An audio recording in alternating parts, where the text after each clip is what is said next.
Folks, earlier today, outside of the White House, the AME Church held a massive rally there, calling on Donald Trump, it's time for Donald Trump to go. But Bishop Reginald Jackson, president of the Bishops' Council of the AME Church, along with other prominent pastors, organized the event called to Conscience Day of Action. Their purpose, again, holding this administration accountable. Of course, with the other members of the media there, black press, yeah, other folks know, which is also why we have this show.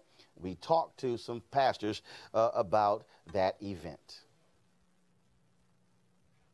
How critical is it for the clergy, for the black church to exert its influence when it comes to President Trump, but also this midterm election?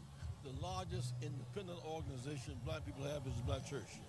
It's now in motion. You see it evidenced in Ben Jealous's campaign in Maryland. You saw it happen with Ariana in Massachusetts. In Georgia, Bishop Jackson is the Bishop of Georgia. It's happening with Gillum in Florida, or McCain from Mississippi. When black church comes alive, big things come our way. And I'm excited to see bishops calling this meeting because it means November 6th is the date with destiny. November 6th is the big date. Everybody keeps talking about vote in November, but you have registration deadlines that are coming up in October. One of the things that I keep saying is you better focus on mobilizing, organizing folks to register. After they register, then vote. All high school seniors who are 18 or will be 18 can vote now. Matter of fact, the 4 million who graduated in May can vote now. All students on campus should vote for their 10 schools. If you're in Morehouse or Spelman, you're from New York, vote for your 10 schools, vote residency. Last time, there were 4 million blacks in the South still unregistered, 2.5 million who were registered who did not vote, 8 million altogether unregistered. We have too much power to throw it away. If we use our power in coalition, we're going to make something happen. You see evidence of it. We didn't have this kind of activity even pre-campaign in 16. Something's happening there that's a good thing. You got a hearing going on right now with Brett Kavanaugh. He was pressed by Senators Cory Booker and Kamala Harris on a variety of issues, including civil rights, and he pretty much danced around those questions. This is a nominee that the NAACP and others say will be absolutely against the best interests of black folks. He represents bad news for women and workers and people of color. Trump is in a bad way, and it's not just racism, it's racism. His behavior toward John McCain was meanness. Toward immigrants is irresponsible. This is a case of white nationalism gone wild, and we have an moral obligation.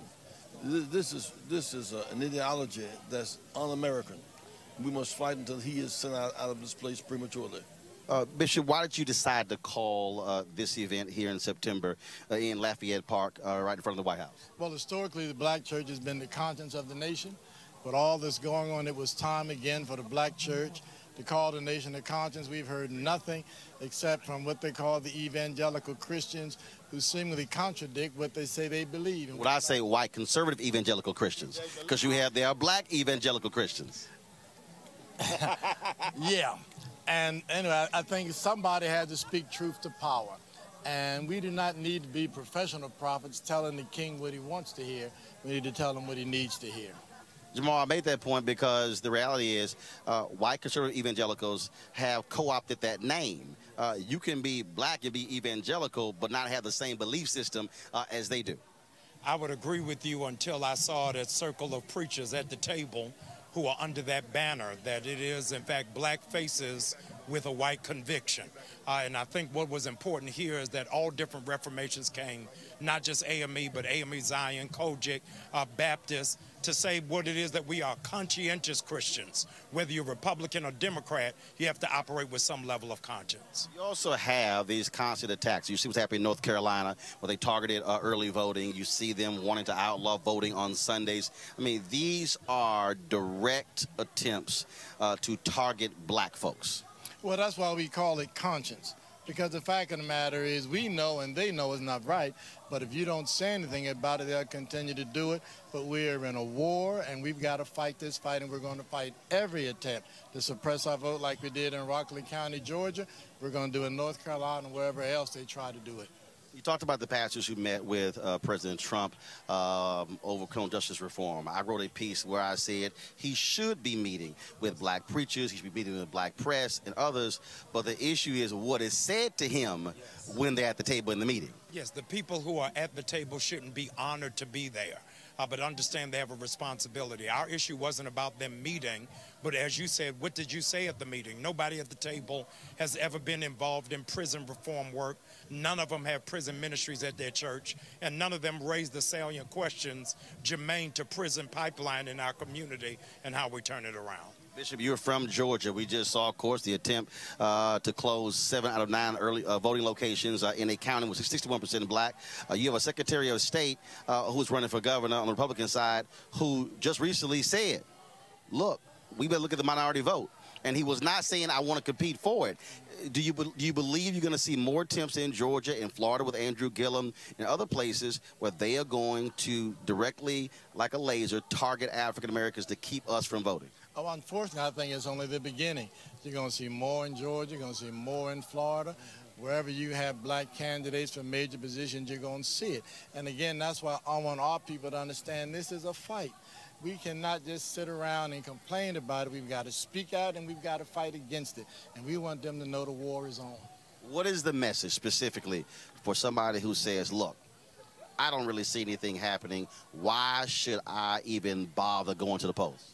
Well, when you look at the first time since Reconstruction, you've got 3 blacks who are poised to be governors in Georgia, in Florida, and in Maryland. When you see the very first black woman who is potentially going to be a congresswoman from Massachusetts, that's seeing something. So what we're organizing to do today is to go from the pew to the polls. This midterm election can shift everything, and we don't want an audience, we want an army. Same thing. Your message to those folks who say my vote really doesn't make that big of a difference. Well, I want to ask them, first of all, do you have any pre-existing conditions, because they want to take that away? I want to ask them, are you trying to go to school because they're trying to block your opportunity? We have to look at them and say, these issues affect you. So if they don't matter to you, then no need to argue with a fool. My grandmama said, if you argue with a fool long enough, it'll be 2 fools arguing.